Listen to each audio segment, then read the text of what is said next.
it's actually really, really simple. If you're feeding all the, just say your cash deposits from your sales go into your main bank account and you split off all these different accounts, Yep. as far as bookkeeping and all that sort of thing, how does that work with Xero and having all the different accounts for tax time and all the reconciliations and that sort of thing? So Yeah. I might be feeding more money into the BAS account or my expense account and then have to shift some back.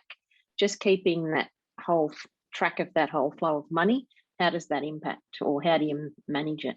Yeah. So we'd probably want to work out, for instance, how much you should allocate each week into your BAS account, and we can kind of give you a ballpark figure of, Mm-hmm. okay, well, if your quarterly bill's 20 grand and your quarterly super bill's another 10, that's 30 grand over the quarter. Divided by the weeks will give you that answer.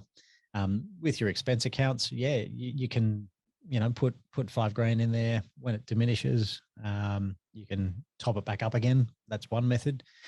Another method is to actually, like we did with the BAS account, work out a rough budget and just transfer that every week in there.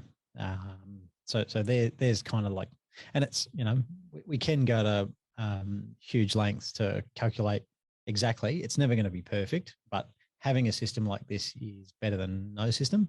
And as Jenna said, there's something weird about it, but it kind of, it makes things just work so much better. So that's kind of part one of your question. Part two is, how do you keep track of it in Xero? I'm actually opening up Xero in the background here. And this is the demo company.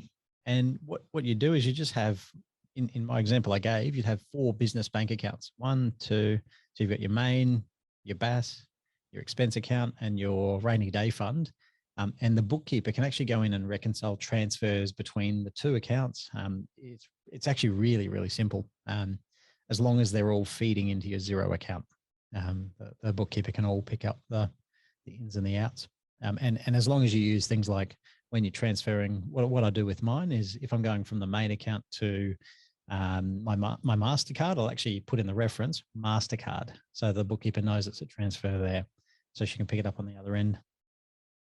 Or my EA Glaze has her own account, so I'll say to Glaze in the transaction thing. So again, the bookkeeper knows that that's the transfer to Glaze's account.